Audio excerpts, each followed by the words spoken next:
ಒಟ್ಟು ವಸ್ತುಗಳು ಎಷ್ಟದಾವ? ಎಲ್ಲೈತಿ 10? ಓಕೆ. ಎಷ್ಟು ಮಂದಿಗೆ ಹಂಚ್ಬೇಕು ಅವನ್ನ? 5 ಮಂದಿಗೆ ಹಂಚ್ಬೇಕಾ? ಕರಿ 5 ಮಂದಿನ. ನಿಂಗೆ ಯಾರು ಫ್ರೆಂಡ್ಸ್ ಅದಾರ, ನಿನ್ನ ಫ್ರೆಂಡ್ಸ್ ಇದ್ದಾರೆ ಕರಿವಾ. 5 ಮಂದಿನ ಕರೀದಿ. 5 ಮಂದಿನ ಸಾಲಕ್ಕೆ ನಿಂಡ್ರಿಸಿ ಅವ್ರನ್ನ. ಹಾಂ, ನಿಂಡ್ರಿಸಿದೆ. ಈಗ ಏನು ಮಾಡ್ಬೇಕು? ತಗೋ 10 ವಸ್ತುಗಳನ್ನ ತಗೋರವ್ವ, ಜೋರಂಗಿ.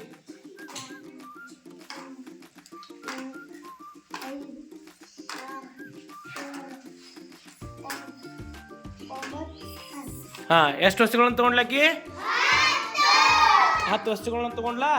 ಹಾಂ, ಈಗ ಹಂಚ್ಬೇಕಲ್ವ ಅವ್ರಿಗೆ? ಹಂಚ್ ಹೆಂಗೆ ಅನಿಸ್ತೀನಿ ನೋಡ್ತೇನೆ. ಆಕೆ ಹೆಂಗೆ ಅನ್ಸ್ತಾಳೆ ನೋಡೋಣ ತಡಿ. ಈಗ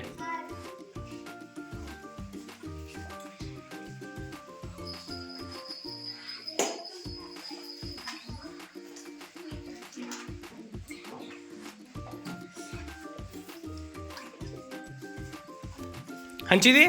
ಇಲ್ಲಿ ನಿಂತ್ಕೋ, ಈ ಕಡೆ ನಿಂತ್ಕೋ. ಹಾಂ, ನಿನ್ನ ಕಡೆ ಏನ್ರಿ ಉಳಿದು? ಹಂಚಿದ ಮೇಲೆ ಏನು ಉಳಿದಿಲ್ಲ. ಆಕಿನ ಕಡೆ ಏನ್ರಿ ಉಳಿದು? ಇಲ್ಲ.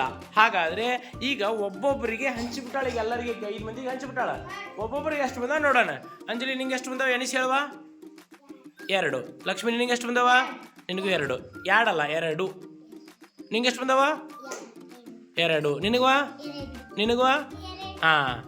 ಹಾಗಾದರೆ ಅಶ್ವಿನಿ 10 ವಸ್ತುಗಳನ್ನು 5 ಜನಕ್ಕೆ ಹಂಚಿದಾಗ ಒಬ್ಬೊಬ್ಬರಿಗೆ ಎಷ್ಟು ಬಂದವು?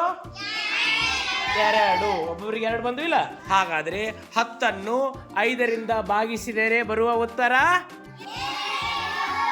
ಓಕೆ, ಕ್ಲಾಪ್ಸ್ ಹಾಕ್ರಿ ಅಶ್ವಿನಿಗೆಲ್ಲರೂ.